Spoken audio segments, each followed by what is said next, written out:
الرحيم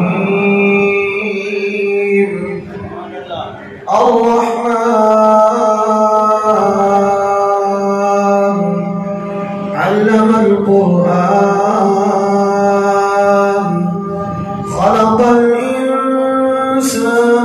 علمه البيان الشمس والقمر بحسبان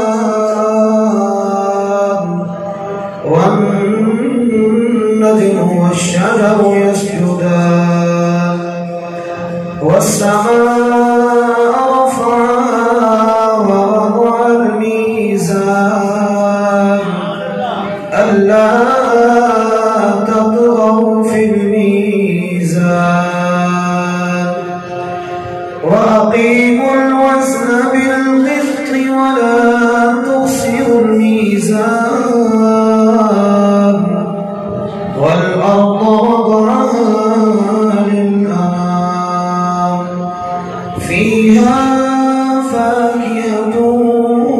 والنخل ذات الأكمام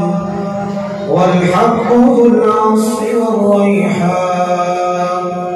فبأي آلاء ربكما تكذبان خلق الإنسان من صلصال كالفخار وخلق الجان من مارج من نار فبأي آلاء ربكما تكذبان رب المشرقين ورب المغربين فبأي آلاء ربكما تكذبان